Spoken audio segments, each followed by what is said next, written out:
para repercutir toda a movimentação do cenário internacional. Fábio, seja muito bem-vindo, sempre um prazer falar contigo. Muito bom dia, meu caro. Bom dia, Felipe. Bom dia, Débora, Paula, tudo bom? Tudo jóia, maravilha. Ô, Fábio, acho que o assunto que está movimentando grandes expectativas e movimentando bastante o cenário é que acabou o bear market no S&P, né? A partir de ontem, com a alta de ontem, tivemos aí uma nova janela se abrindo, digamos assim, para o S&P, agora chegando num bull market, né? E esse bear market que durou 9 meses. Dá para falar isso mesmo ou é mais uma tecnicidade que acabou trazendo essa nomenclatura? Porque se a gente olhar para o S&P, está subindo, mas ainda tem toda aquela situação envolvendo as Big Techs, né? Acabaram-se todos os problemas do S&P, agora é só para cima, ô Fábio? Olha, Felipe, tecnicamente falando, pela história da nomenclatura, quando o mercado anda 20% do fundo, significa que o bear market acabou.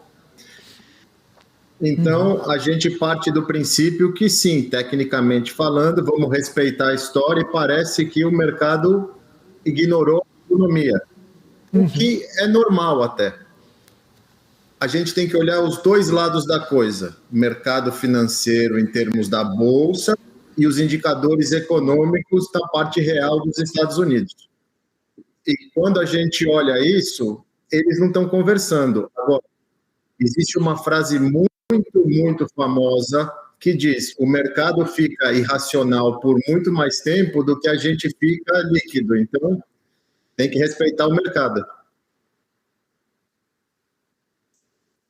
Chegando aqui também nessa conversa contigo, já falando um pouco mais sobre esta alta aí do S&P, queria entender um pouquinho da sua visão, se você acha aí especificamente que o setor de techs, elas possam estar, esse setor como um todo, possam estar aí se destoando, inclusive, do restante da Bolsa. Podemos, de repente, ter uma bolha aí por conta dessa inteligência artificial que tem tomado conta aí, né, de grandes expectativas de parte de investidores?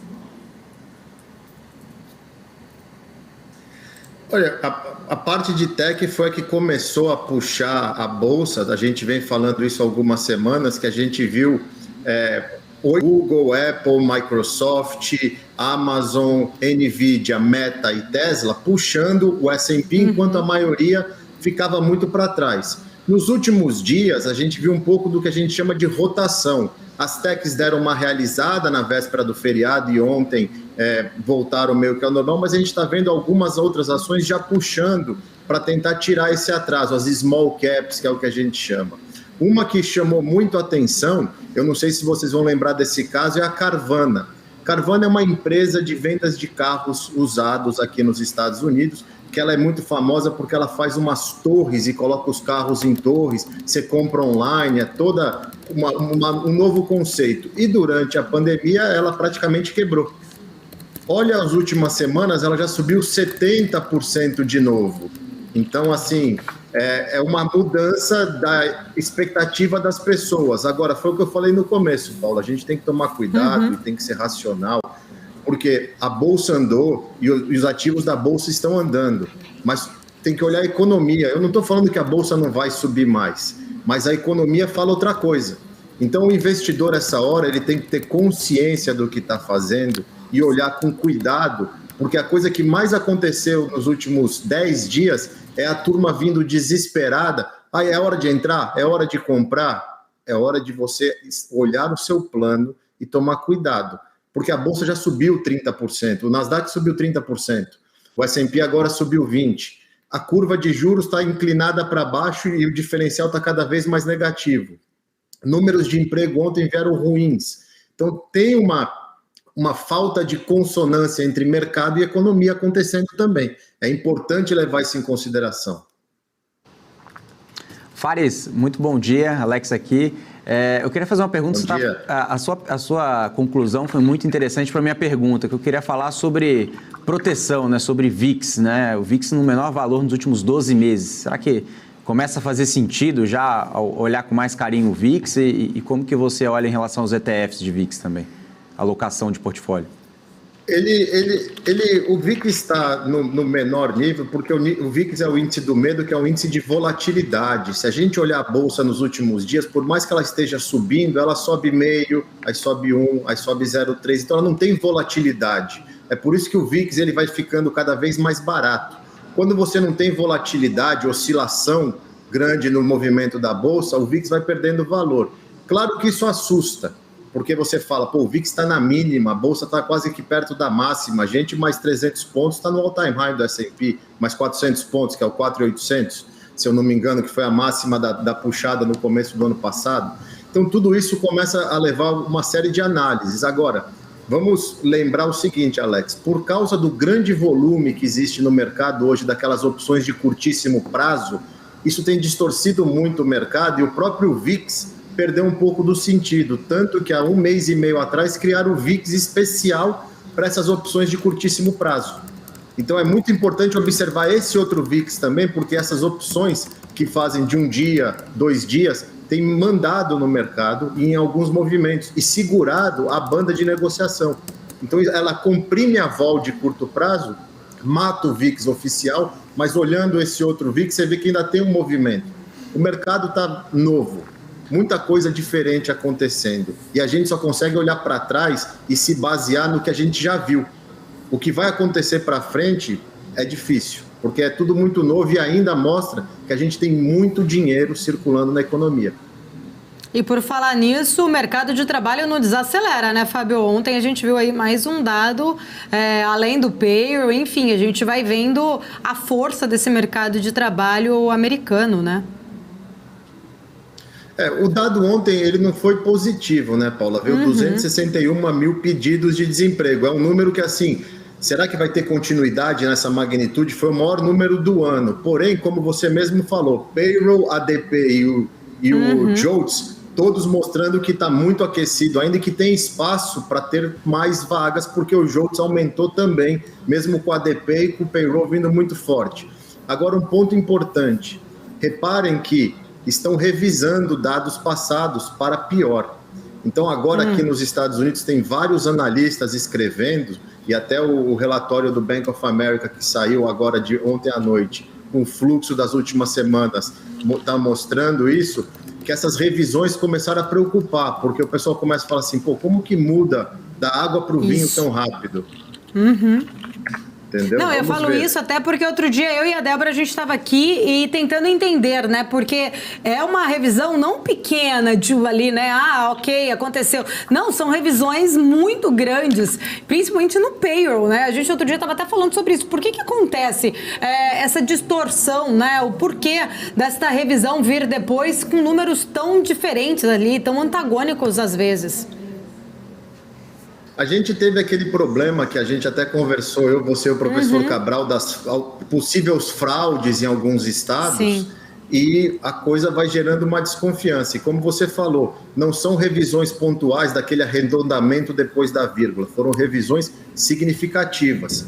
Começa-se a questionar o seguinte, o Fed continua duro no discurso dele, o Fed continua, mesmo precificado que não vá subir juros, ele continua duro e com a chance de subir de novo mais para frente, e essas revisões vindo de uma maneira, o governo e o Fed não estão se falando pelo visto, porque o Fed tem acesso aos dados e ele continua duro.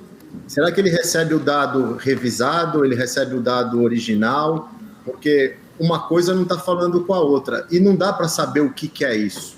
A única coisa que dá para saber é que quem está tomando conta disso talvez não seja qualificado para fazer, porque não errou uma vez, está errando mês a mês. Todo mês que sai um dado novo, eles revisam 2, 3 atrás e grandes magnitudes de revisão. Fábio, uma outra dúvida, né? Queria falar com você. Estava esperando a sua chegada aqui para a gente falar um pouco sobre isso. Dias após de conseguir contornar, vamos dizer assim, esse impasse do teto da dívida pública, o governo Biden aí está se preparando para contrair cerca de $1 trilhão em empréstimos por meio de emissão de títulos do Tesouro. A minha dúvida é o seguinte, né? A gente sabe que o objetivo, na verdade, é recompor o caixa, que acabou chegando aí no patamar mais baixo desde 2017. Essa questão que virou um grande impasse, que trouxe, né, teoricamente, uma solução que foi empurrar um pouco mais ali adiante o problema para se tomar uma decisão, mas a gente vê que essa torneira está aberta, a torneira do endividamento, vamos pensar assim, do governo americano. As taxas de juros já começam, né, ali a aumentar na curva. Isso pode fazer com que depósitos em bancos, por exemplo, sejam reduzidos e utilizados para compra de papel de dívida, por exemplo. Qual que é o efeito disso no setor bancário? A gente tem dois cenários. Primeiro, falando dos bancos, a gente já está vendo os depósitos bancários saírem das contas, das savings accounts, que é a conta poupança que não paga nada, e ir para os fundos money markets, que estão pagando os 5, 4,8. Eu te falo por experiência. A minha conta, que é no JP Morgan Chase aqui, a poupança paga 0,5 e o money markets dele paga 5,2. É assim, você não tem nem que pensar onde você vai pôr o dinheiro, você põe no money markets. Teve um movimento nos últimos meses também de sair de poupança e ir para treasuries, porque você consegue, com ETFs, comprar treasuries do governo americano. O grande X da questão agora, Paulo, é entender o seguinte, como você bem falou, o Tesouro tem que repor o que a gente chama de TGA, que é a Treasury General Account, que é o caixa dele. A discussão do mercado é, esse dinheiro de reposição vai vir do reverse repo, que é outro mecanismo que o Fed dá para o mercado para deixarem dinheiro overnight lá e que tem dinheiro suficiente, tem quase mais de $1 trilhão que fica dormindo no Fed, tem dinheiro suficiente para sair e absorver essa coisa, trocar o RRP por treasuries que o Tesouro vai vender, ou vai sair dos caixas de banco de crédito e pode dar uma enxugada na liquidez. Tem os dois caminhos. Outra variável dessa questão que vai ser muito importante observar é a velocidade com que o Tesouro americano vai fazer isso. Por quê? A Yellen já falou, e ela vocaliza isso há meses, que aprovado o teto de gastos, ela quer recompor reserva para rodar com pelo menos $400 bilhões em reserva. $400 bilhões em reserva, ela precisa, como você bem frisou, emitir pelo menos $1 trilhão, porque você tem os compromissos semanais, aí você vai fazendo rolagem. Então, os próximos passos para o mercado agora são, da onde vai vir esse dinheiro para ser alocado no caixa do Tesouro, se vai sair do RRP ou vai sair da parte de mercado de crédito, essas outras coisas, para ser alocado, porque 5,25 de juros é muito atrativo, e em qual velocidade isso vai ser.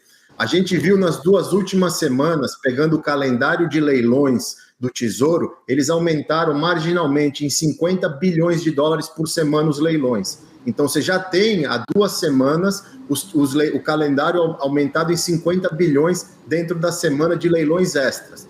Uma coisa muito interessante, eles estão fazendo leilões de títulos de curtíssimo prazo, 4 semanas, 8 semanas, 3 meses. Então, assim, a necessidade de rolagem vai ser constante e que é um problema. Por quê? Eles estão fazendo leilões de títulos de curto prazo que pegam os juros altos, 5,25, e vão ficar rolando isso, sabendo que se mostrar juros mais longos, 10 anos, 20 anos, não tem interesse agora.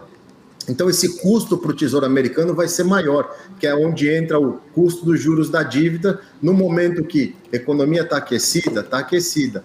Olhem os números de endividamento, os números de housing, todo o resto está meio já cheio de rachadura. É muito interessante para quem gosta de fazer análise macro, como é meu caso, olhar tudo isso e tentar ligar os pontos, porque realmente parece que você está num lugar onde ninguém conversa com ninguém. Tem lá um que fala uma língua, outro que fala outra língua, e está todo mundo na mesma festa, e ninguém está se falando. Legal, Fábio. Essa provocação sua que ninguém está, né, se falando, né, ninguém está se conversando, a gente tem, como você falou, vários dados.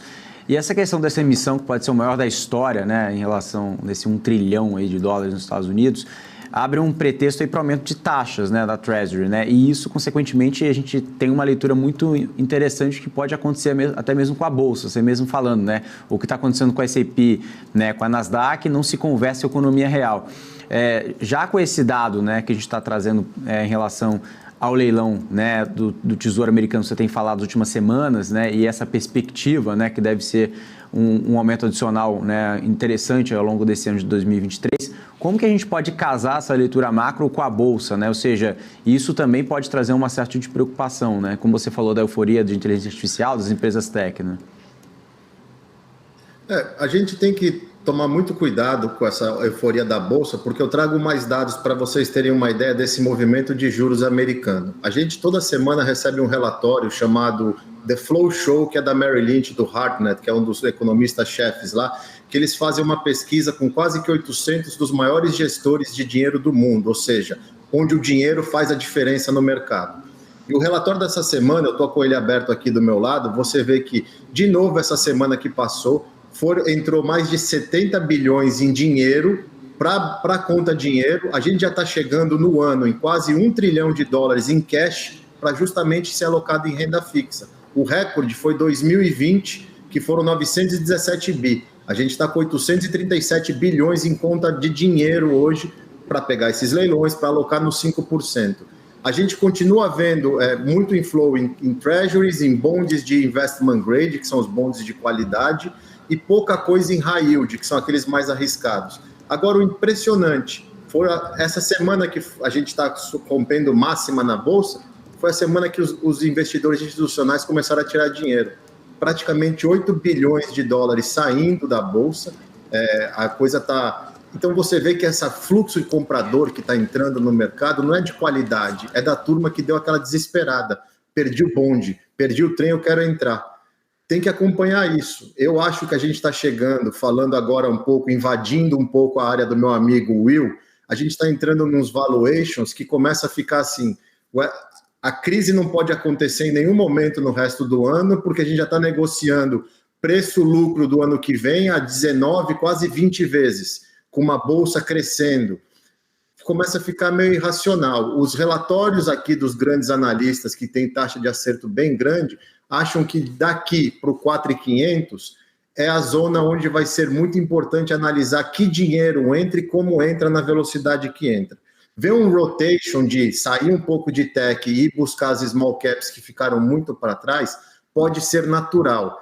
E isso faz com que a bolsa não suba tanto, porque small cap tem um peso muito pequeno. Quem puxa a bolsa são as techs. Nunca na história do S&P ele ficou tão concentrado em poucas ações. As Magnificent Sevens, como eu falei, que é Microsoft, Apple, Google, Nvidia, Amazon, Tesla e Meta, representam praticamente 1/3 do peso do S&P. Então agora a gente está naquela hora de cuidado com a euforia. Não estou falando que o mundo vai acabar, mas o ritmo é diferente e tem vários motivos para ela ficar mais devagar. Excesso de liquidez ajuda, e muito que acontece agora é o Fed não vai subir em junho.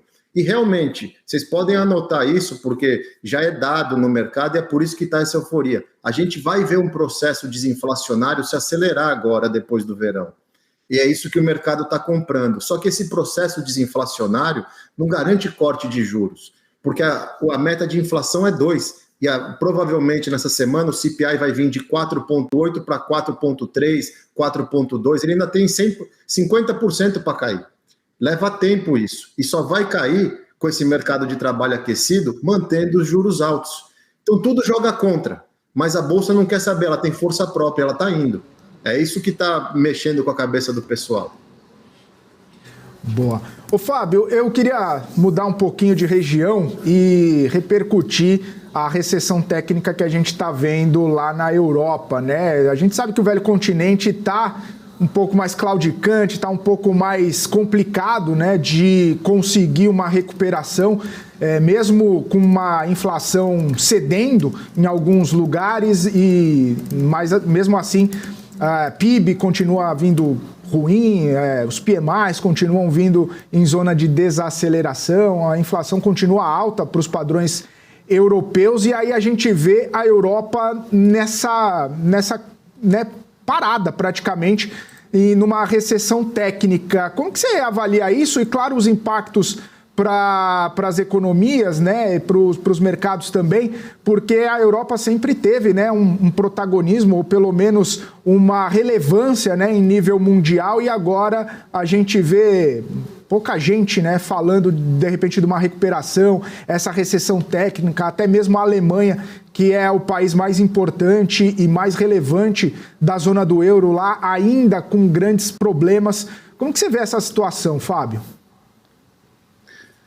Ela não tem uma Apple, uma Google, uma Microsoft para ajudar ela, entendeu? Esse que é o grande problema da Europa. O que está acontecendo com a Europa é o clássico que a gente vê num livro de economia básico. Uma contração na atividade para uma inflação absurdamente alta, você pressiona tudo através de juros. Eu estou muito feliz com a postura da Lagarde, que independente de recessão falou, vou continuar apertando, o mercado tem mais 2 altas, uma semana que vem e uma na próxima reunião, e ela está fazendo o que é certo. A inflação, as pessoas não conseguem entender isso, mas a inflação mata justamente o mais desfavorecido, porque o rico não tem problema com a inflação, pelo contrário, o rico ele consegue, na hora da inflação, remunerar o dinheiro dele com menos risco, porque juros altos favorece. Quem morre é o pobre, e cada vez mais a turma de base. Por isso que a inflação é muito benigna e as autoridades monetárias elas fazem de tudo para acabar com a inflação.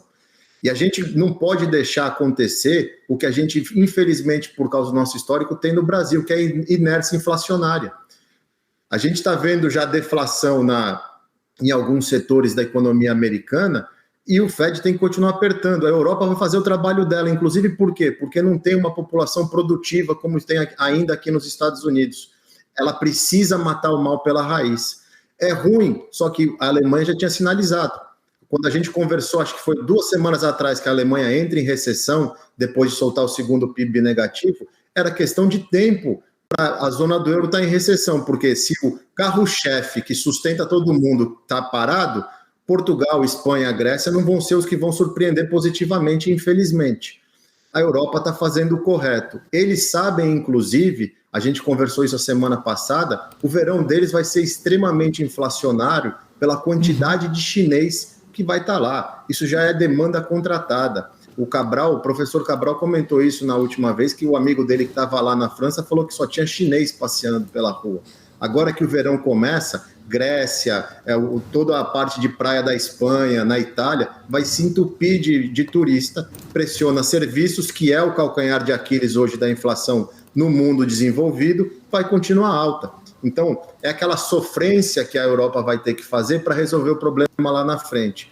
Tudo indica que, como a China ainda não se alavancou, cortou juros agora, os bancos cortaram um pouco de juros para tentar estimular, mas a China não está conseguindo dar continuidade nesse processo de crescimento, por isso a conversa do petróleo de vocês de uma demanda mais baixa, a Europa se beneficia para ganhar tempo para resolver o problema, e quando a China acelerar, ela vai no vento de cauda, porque Europa e Brasil são grandes beneficiados com o crescimento chinês. São os 2 lugares que mais se beneficiam na largada.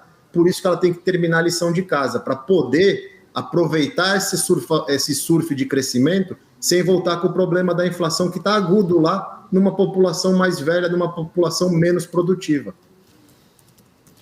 Ô, Fábio, só uma última da minha parte aqui, aproveitando essa história que você falou do Brasil se aproveitando da China, mas o Brasil também tem se aproveitado justamente desse ambiente um pouco menos otimista com Europa, com África, com Oriente Médio, muita gente falando que o Brasil é a bola da vez entre os mercados emergentes, obviamente, e isso também está trazendo um fluxo um pouco mais otimista aqui para o Brasil. Você acha que por conta de todo esse cenário que a gente está falando, mundial, de menos crescimento, de menos otimismo, isso, de uma certa forma, vai continuar beneficiando o Brasil e a gente vai ter, de repente, uma ampliação nesse rally que a gente tem visto, não só pelas questões internas, mas também pelas questões externas que a gente está vendo?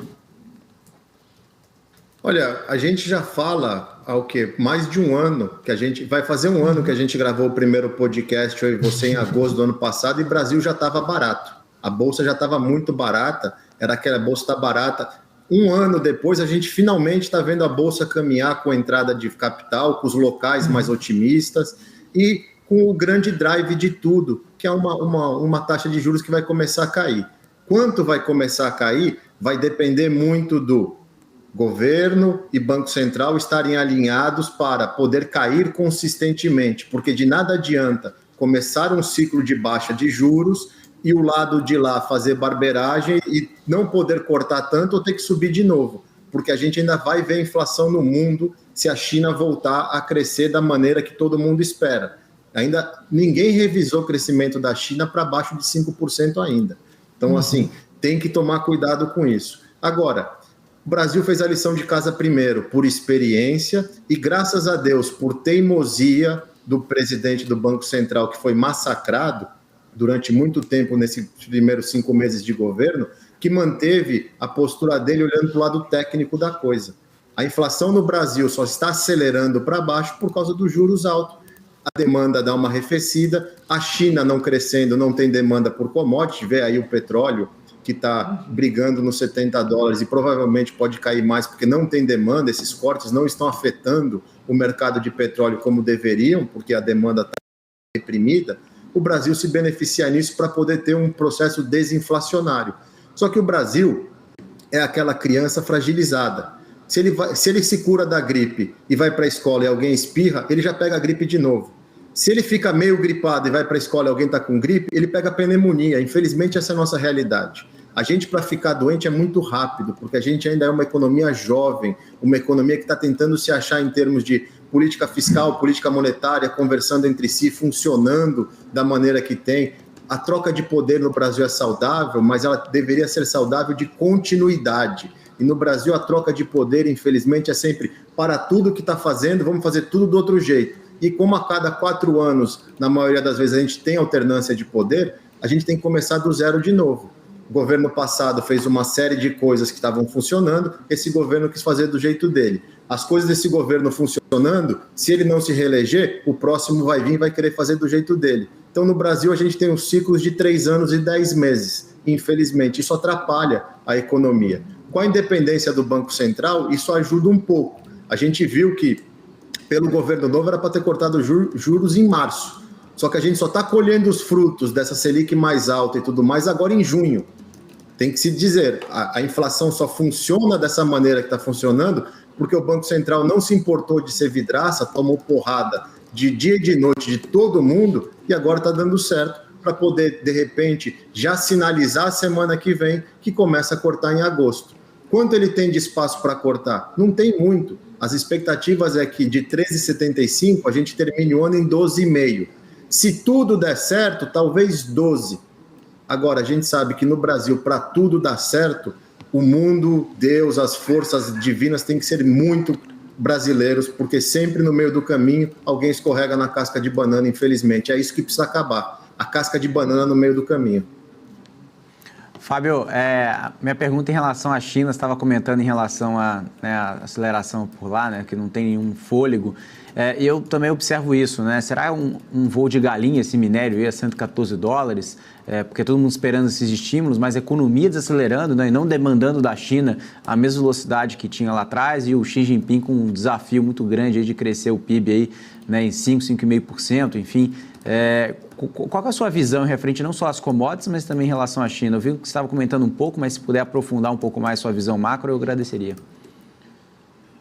Olha, eu tenho sido meio que bombardeado, porque para mim, a China ela tem graves problemas e o Xi Jinping, como é o dono da parada, levanta o tapete dele e vai empurrando para baixo.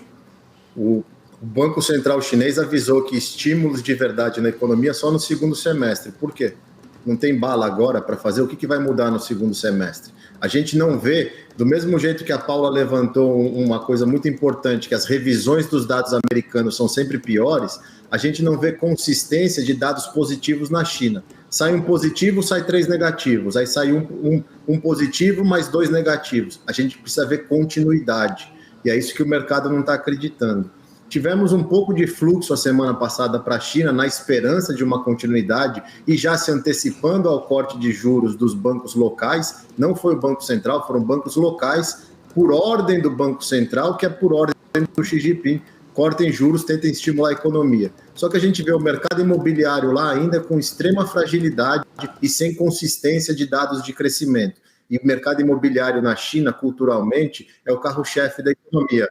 O chinês ele tem muito mais apreço e respeito aos imóveis do que qualquer outro tipo de consumo. Então, enquanto o mercado imobiliário não tiver uma consistência, não dá para confiar. Muito dessas commodities que o chinês está comprando agora, por isso que minério de ferro deu uma esticada, algumas outras commodities de agrícola deram uma melhorada, pararam de cair tanto, dizem que é reposição de estoque, não é produção. A gente vai perceber isso no tempo, na próxima semana sai mais dado. Diminuiu o ímpeto, era reposição de estoque, não era para atividade. Falta ver sinais de atividades na China. Toda vez que isso acontece, reparem bem, começa a China, solta um dado positivo, aí não dá consistência, começa alguma coisa geopolítica. O que a China anunciou ontem? Base de espionagem em Cuba. Por quê? Porque não tem consistência nos dados econômicos. Quando a economia está bem, você está se lixando para o geopolítico, você se preocupa com a sua casa, você quer fazer crescer porque você ganha mais dinheiro, você faz mais dinheiro e você fica mais forte. Toda vez que sai um dado chinês bom, que não vai ter continuidade, o Xi Jinping vai na Rússia, fala de Taiwan, agora pôs a base em Cuba, mandou o exército para o Brasil. Tá estranho. Eu quero ver continuidade. Eu quero ver a China soltando dado, e não precisa ser enorme os números, mas consistente. 0,2, 0,3, 0,4. Não, ela vai patinando. Eu falo que a minha visão, Alex, é que a China tá que nem aqueles bugs nas dunas do Ceará, do Recife, que você paga uma fortuna para fazer o passeio e o bug atola. E você fica lá só jogando areia um no outro, que você não sai do lugar. É isso que eu estou vendo da China esse ano por enquanto. Fábio, obrigado. Tá certo, Fábio. Quero agradecer mais uma vez, como sempre, sua participação aqui conosco. Bom fim de semana, boa semana para você. Até quinta.